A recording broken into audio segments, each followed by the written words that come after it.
Ya, tidak menutup kemungkinan demikian. Karena ya banyak sekali, salah satu dari beberapa tanda-tanda yang saya sebutkan tadi, yaitu ya naudzubillah, Ya. jangan sampai terjadi. Tapi Kita kan tidak bisa memungkirinya. iya, Kiamat itu pasti akan datang kan, namun kita belum tahu kapan tepatnya kiamat itu datang. iya, cuma menurut hemat saya kebanyakan sih tanda-tanda kiamat kubronya yang ada itu yang kecil, tanda-tanda kecil itu.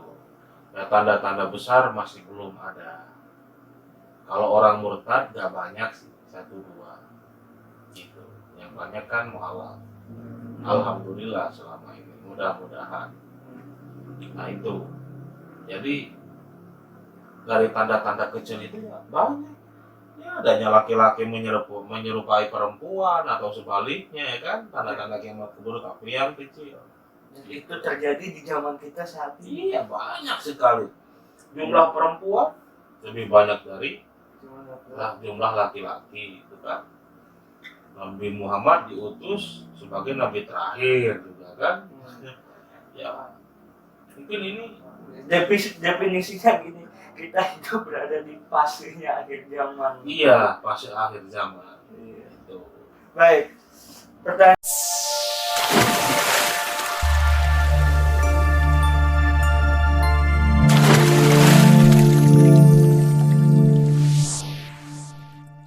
Baik, assalamualaikum warahmatullahi wabarakatuh. Kembali lagi dengan saya Stanor Tegar dan rekan saya Nurul Huda. Ya, di sini kita seperti biasa ya, sharing lagi, berbagi pengalaman, pengetahuan dan lain-lain. Dan ada salah satu pertanyaan yang menarik untuk dibahas. Bentar, sebelum kita membahas sharing ya kan, kita harus ditemani oleh makanan, cemilan ringan. Iya. Seperti itu. Masuk. Salah satu contohnya yaitu lumpia. Apa lumpia itu? Lumpia crispy. Oke, lumpia crispy menemani lambung kita di saat meronta-ronta. Ya, bila mana Anda ingin mencobanya dan ingin mencicipinya, ya silahkan bisa dipesan melalui Shopee ataupun link di bawah ini. Ya. Kita taruh linknya yang ada di bawah video ini. Ya. Baik. Apa yang akan kita bahas? Sharingkan? Banyak sih. Banyak. Tapi ini salah satu pembahasan yang mungkin menarik. Oke, apa itu? Kita akan membahas semangat beribadah dan meyakini hari akhir. Hari Minggu. Bukan hari Minggu. Oh. Kenapa bukan hari Minggu? Kan hari akhir. Nah, hari akhirnya ini beda, Bung. Oh, apa maksudnya? Hari di mana dunia akan hancur. Kiamat. Nah, nice. Pintar sekali dia ya. Kecuali Anda. Iya. Tapi Anda bisa menjawab pertanyaan-pertanyaan saya. Insya Allah kita akan sharing. Baik. Ya. Ada bukan beberapa. Ada banyak pertanyaan yang ingin saya lontarkan. Oke. Namun dari tadi Anda bilang seperti itu, nggak bertanya-tanya. Kenapa? Nah, aku tidak sabar dengan pertanyaan saya. Ya. Baik. Kita sharingkan aja. Yang pertama yaitu bagaimana tanggapan Anda mengenai hari akhir atau beriman kepada hari akhir? Tanggapan. Ya. Tanggapan Anda itu seperti apa beriman kepada hari akhir itu? Hemat saya, yang saya pahami sewaktu saya masih sekolah dulu, ya. Sebagai umat Islam, kita wajib meyakini sepenuh hati ya, tanpa terkecuali. Tidak setengah-setengah. Ya, sepenuh hati. Karena bagian dari rukun, salah satu bagian dari rukun iman kan, mengimani hari akhir. Yang ke 5. Jadi kita wajib meyakini bahwa kehidupan di dunia bersifat sementara. Sedangkan akan ada kehidupan di akhirat nanti yang lebih kekal dan abadi. Yaitu di akhirat itu. umat Islam meyakini akan datangnya hari kiamat, hari di mana bumi dan isinya beserta isinya ya, akan mengalami kehancuran. Nah, seperti itu. Jadi maksud dari mengimani hari akhir ya maksudnya kita harus wajib mempercayai dan meyakini bahwa seluruh alam semesta dan seisinya suatu hari nanti akan mengalami kehancuran dan akan ada kehidupan yang lebih kekal, yakni kehidupan di akhirat. Seperti itu. Baik, tunggu. Kekal ya? Tadi Anda bilang kekal. Kekal itu seperti apa sih? Bukankah akhirat itu adalah ciptaan Allah? Baik, menarik juga ya. Memang pada dasarnya akhirat atau bisa kita simpulkan surga dan neraka, ya kan? Ya. Alam barzah, ya kan? Alam kubur seperti itu. Itu adalah ciptaan Allah. Kita ingat, kita harus tahu sifat wajib Allah yang berjumlah 20. Kata guru saya, wujud, qidam, bako. Bako itu artinya kan kekal. Kekekalan Allah tidak sekekal makhluk. Karena apa? Setelah sifat bako ada mukhalafatul lil hawadis, berbeda dengan makhluknya. Nah, seperti itu. Jadi tidak bisa kekekalan makhluk disamakan dengan kekekalan Allah. Oh, nggak bisa. Nggak bisa lah, jelas. Jadi maksud kekal di sini yaitu kekal dengan kudrat dan iradahnya Allah, atas kuasa, atas kehendaknya Allah. Itu paham? Kekal. Ya, karena itu menyangkut pada sifat wajibnya Allah. Sedang kita harus tahu itu dasar ya, paling dasar. Kata guru saya seperti itu. Jadi tidak bisa kita mengartikan kekal, kekalnya kita abadi, kekalnya di akhirat itu seperti halnya kekalnya Allah. Oh, tidak bisa. Kita tidak bisa memahami seperti itu. Bisa dipahami. Kata guru saya seperti itu. Jadi tidak bisa disamakan Allah dengan makhluk. Allah zat yang maha suci dari segala-galanya. Tidak bisa ada yang bisa menyaingi, tidak ada yang bisa yang menyerupai. Mungkin itu saja. Dan itu adalah kekal. Kekal, ya kan sifat wajib Allah. Iya. Yang tidak bisa disamakan. Sifat wajib, mustahil, jaiz Allah. Wajib, mustahil, jaiz Rasul. Semuanya berjumlah 50, maka menjadi sebuah kesimpulan aqaid atau kaidah 50. Itu maksudnya. Itu paling dasar dalam ilmu tauhid. Baik. Ilmu akidah. Pertanyaan berikutnya. Oke. Tadi baru 2 kan? Ya. Santai. Masih banyak kok pertanyaan-pertanyaan. Oke. Jangan takut kehabisan pertanyaan. Siap. Baik. Seperti apakah macam bentuk hari akhir itu?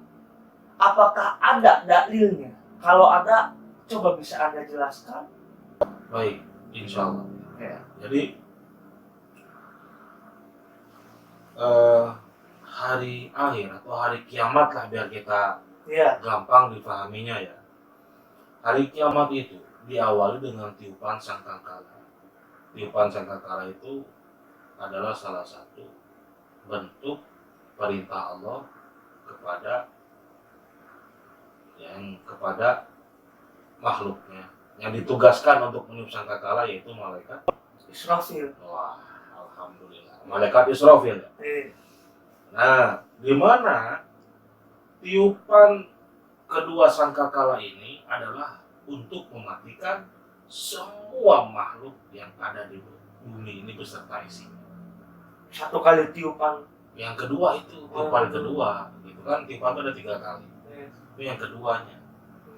Nah, maka dari itu bahwasannya kiamat itu sendiri jadi terdiri dari 2 macam. Yang pertama kiamat sugro, yang kedua kiamat kubro. Yang dimaksud dengan kiamat sugro itu kiamat kecil. Jadi kerusakan yang dialami sebagian alam setiap waktu seperti bencana alam, terus gunung meletus, banjir, longsor, kebakaran hutan, dan meninggalnya manusia. Nah, salah satu bentuk contoh biar kita gampang dipahami yaitu meninggal dunia, manusia mati atau wafat, yaitu salah satu bentuk kiamat sugro. Dalilnya jelas di dalam Quran surat Al-Imran ayat 165. A'udzubillahi minasyaitonirrajim. Bismillahirrahmanirrahim. Kullu nafsin dha'iqatul maut wa innama tuwaffawna ujurakum yaumal qiyamah. Faman zuhziha 'anil nari wa udkhilal jannata faqad faz. Wa mal hayatud dunya illa mata'ul ghurur. Shadaqallahul 'azim. Nah, itu adalah salah satu bentuk dalil ya. Salah satu dalil yang mengenai kiamat sugro. Artinya setiap yang bernyawa akan merasakan mati dan hanya pada hari kiamat sajalah diberikan dengan sempurna balasannya. Allah berfirman dalam Quran surat Al-Imran tersebut. Barang siapa yang dijauhkan dari neraka dan dimasukkan ke dalam surga, sungguh dia memperoleh kemenangan.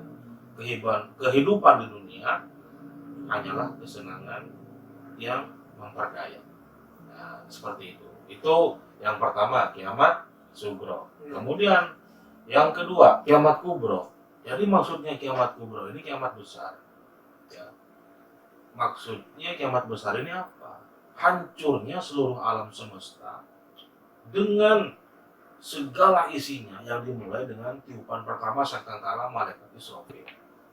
Nah, semua akan binasa ya tanpa terkecuali ya, seperti manusia, hewan, tumbuhan. Nah, semuanya akan binasa, hancur. Nah, maka dari itu hari tersebut sebagai tanda dimulainya kehidupan akhirat serta manusia akan dimintai pertanggungjawabannya nanti. Sebagaimana Allah berfirman di dalam Quran surat Al-Hajj ayat 7, A'udzubillahi minasyaitonirrajim. Bismillahirrahmanirrahim. Wa inna sa'ata atiyatul la raiba fiha wa anna Allaha yab'atsu man fil qubur. Maksud ayat tersebut artinya, dan sungguh pada hari kiamat itu ya pasti datang. Jadi kiamat itu pasti datang. Tidak ada keraguan padanya, dan sungguh Allah akan membangkitkan siapapun yang di dalam kubur. Nah, jadi kiamat kubra itu akan datang secara tiba-tiba dan tidak bisa diketahui secara pasti kapan waktu terjadinya, lalu hari apa, tahun apa, ya kan? Akan tetapi tanda-tanda akan terjadinya kiamat kubra dapat dipelajari oleh kita. Caranya? Ya, di dalam kiamat kubra itu ada dua tanda. Yang pertama, satu tanda-tanda kecil, dua tanda-tanda besar. Maksud dari tanda-tanda kecil ya akan saya jelaskan, yaitu ada beberapa, ada banyak, cuma saya akan sebutkan 7 ya. Tanda-tanda kecil. Diutusnya Nabi Muhammad SAW sebagai Nabi terakhir. Karena setelah Nabi Muhammad gak ada lagi. Tanda-tanda kecil kiamat kubra. Kemudian kedua, banyak terjadinya bencana alam. 3, jumlah kaum perempuan itu lebih banyak dari jumlah kaum laki-laki. Yang keempat, fitnah yang makin merajalela. Yang kelima, adanya golongan besar yang saling bertikai, namun sama-sama mengakui dirinya untuk memperjuangkan agama Islam. Itu yang kelima. Yang keenam, segala urusan dipegang oleh bukan ahlinya. Terus yang ketujuh, terakhir, adanya laki-laki yang menyerupai perempuan ataupun sebaliknya. Itu tanda-tanda kecil kiamat kubro, ya. Selanjutnya yang kedua, tanda-tanda besar. Itu juga ada banyak, cuma saya ada beberapa ya. Seingat saya sewaktu guru saya menyampaikan, menjelaskan, saya akan mengambil beberapa saja, mungkin kurang lebih 6 lah. Yang pertama, munculnya bintang-bintang yang dapat berbicara. Yang pertama, munculnya binatang-binatang yang dapat berbicara. Kemudian yang kedua, Al-Quran digunakan hanya sekedar sebagai bahan bacaan, bukan sebagai pedoman hidup. Yang ketiga, munculnya Ya'juj Ma'juj. Apa sih Ya'juj Ma'juj? Yaitu makhluk yang diciptakan oleh Allah, yang akan muncul memang ketika nanti di satu saat hari kiamat, Akhir zaman. akhir zaman Ya'juj Ma'juj. Itu yang ketiga. Yang keempat, banyak orang yang murtad. Yang kelima, munculnya Dajjal. Dajjal itu salah satu makhluk yang diciptakan Allah yang akan difitnah, ya. Banyak fitnah, itu salah satu bentuk. Dan bentuk rupa Dajjal itu bermata satu di keningnya, tulisannya Dajjal, seperti itu. Kemudian yang keenam, matahari terbit dari barat dan terbenam di sebelah timur. Nah, itu tanda-tandanya. Baik, antara perbedaan tadi kiamat sugro dan kubro, yaitu sugro itu kecil, condong ke kiamat kecil, Iya, dan kubro itu condong ke kiamat besar. iya. Nah, bagaimana menurut tanggapan Anda di zaman kita saat ini? Apakah itu termaksud tanda-tanda kiamat kubro? Ya, tidak menutup kemungkinan demikian, karena ya banyak sekali. Salah satu dari beberapa tanda-tanda yang saya sebutkan tadi, yaitu ya naudzubillah, jangan sampai terjadi. Tapi Kita kan tidak bisa memungkirinya. iya, Kiamat itu pasti akan datang kan, namun kita belum tahu kapan tepatnya kiamat itu datang. iya, cuma menurut hemat saya kebanyakan sih tanda-tanda kiamat kubronya yang ada itu yang kecil, tanda-tanda kecil. Itu ya, tanda-tanda besar masih belum ada. Kalau orang murtad gak banyak sih, 1-2 gitu. Yang banyak kan mualaf. Alhamdulillah selama ini, mudah-mudahan. Nah itu, jadi dari tanda-tanda kecil itu ya banyak. Ya adanya laki-laki menyerupai perempuan atau sebaliknya, ya kan, tanda-tanda kiamat kubur, tapi yang kecil.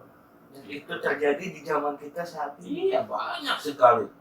Jumlah perempuan lebih banyak dari jumlah laki-laki, itu kan.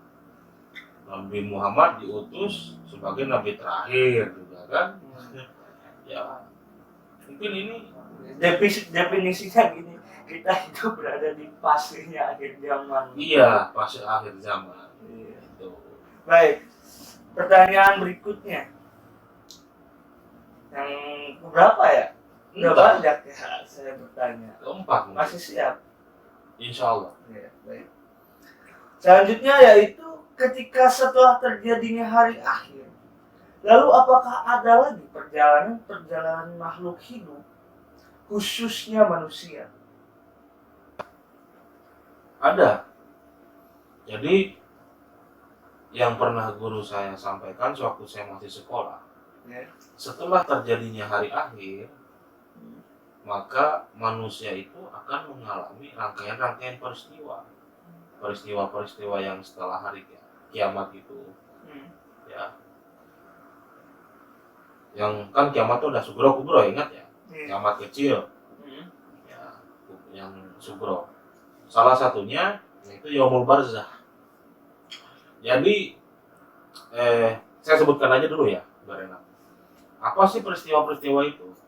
Yaitu ada 6. Yang pertama yaumul barzakh, yang kedua yaumul ba'ats, yang ketiga yaumul hasyr, yang keempat yaumul hisab, yang kelima yaumul mizan, yang keenam yaumul jaza.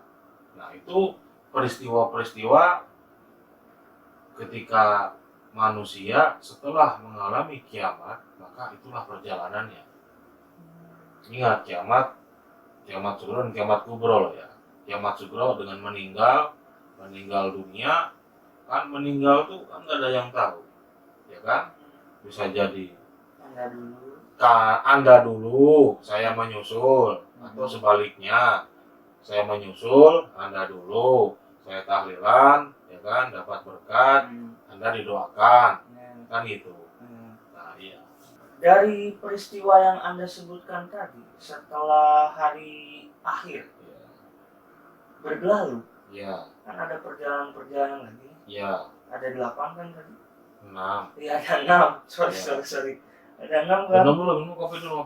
Berarti Anda kurang fokus. Ini bukan kopi, berarti Anda yang kurang fokus. Iya. Ini teh loh. Iya.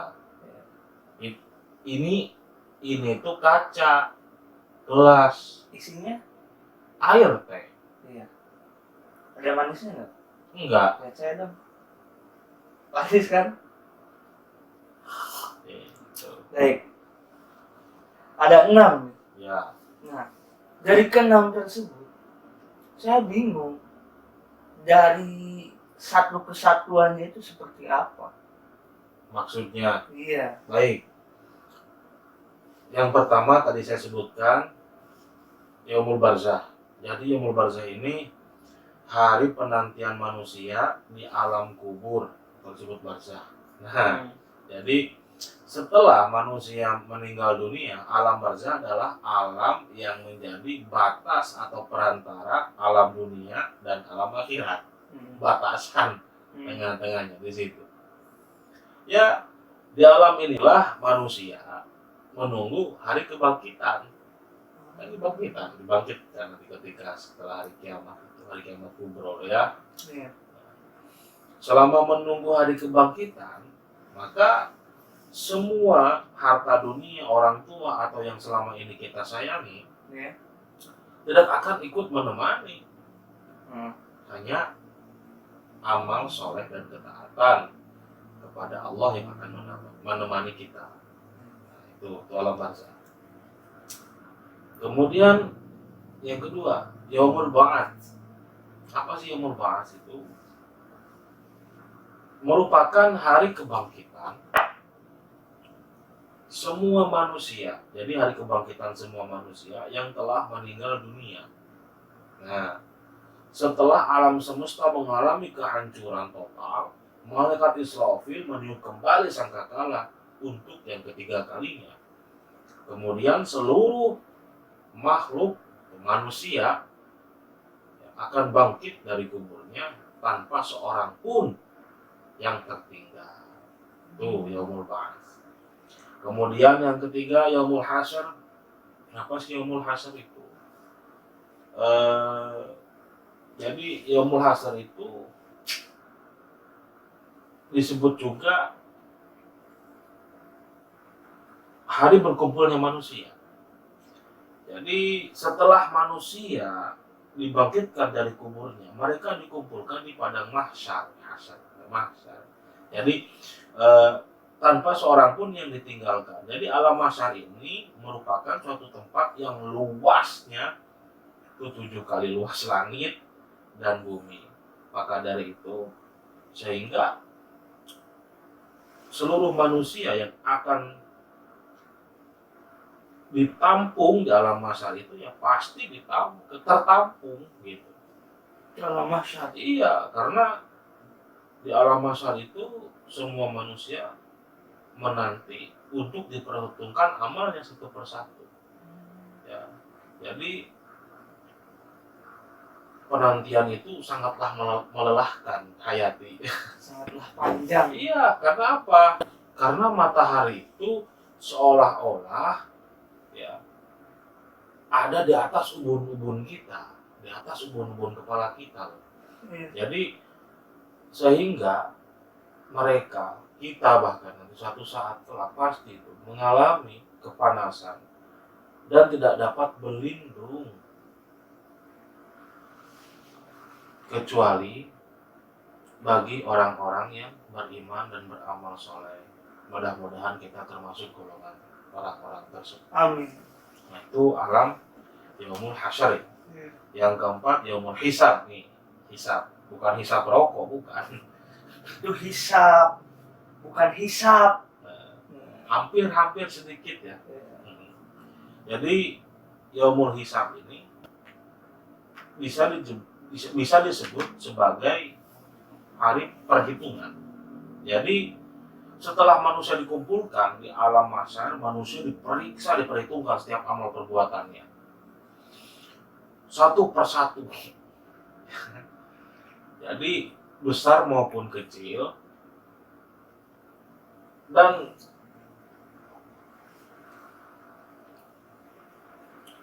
sederhana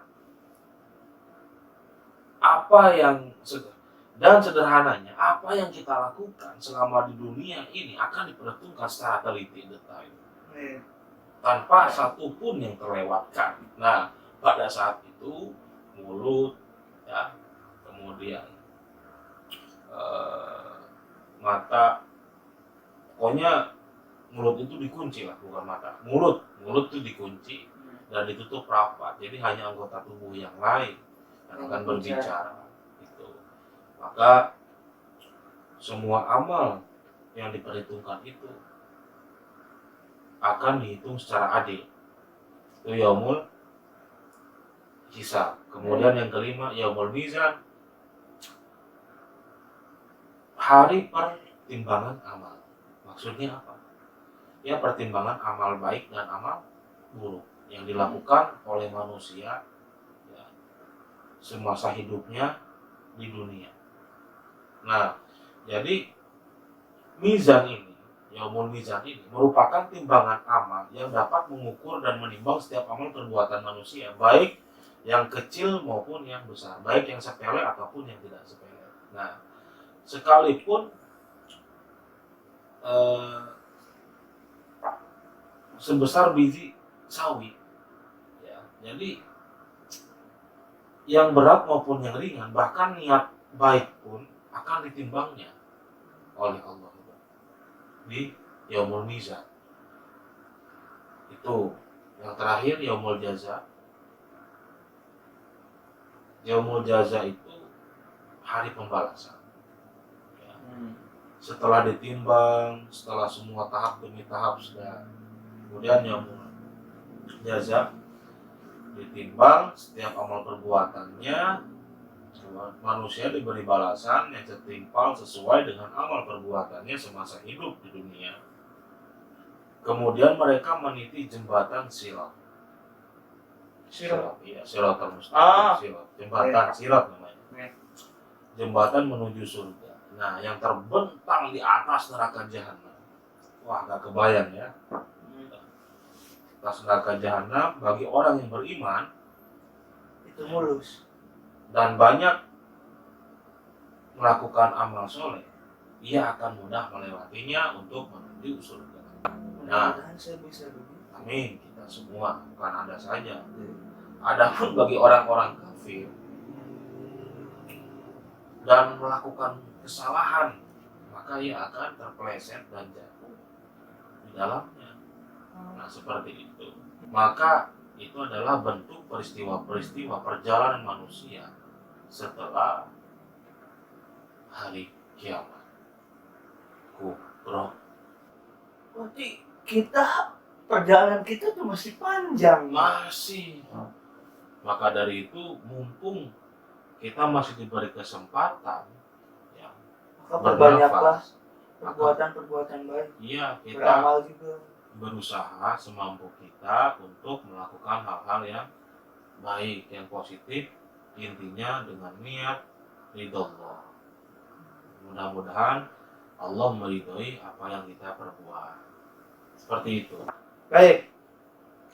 Sangat panjang sekali ya pembahasan kita tadi. Ya, Ternyata kita hidup di dunia itu bukan tidak kekal, tidak selama-lamanya. tidak kekal dan itu belum seberapa gitu dengan Iya. perjalanan kita yang masih sangat panjang. Kita baru 2 tahap loh. Iya. Alam rahim, alam dunia. Belum alam-alam yang lain. Iya, alam barzah, alam lain. Baik. Kalau dibahas itu kan cukup panjang. Cukup panjang. Ya. Makanya dari itu kita cukupi saja sampai di sini pembahasannya.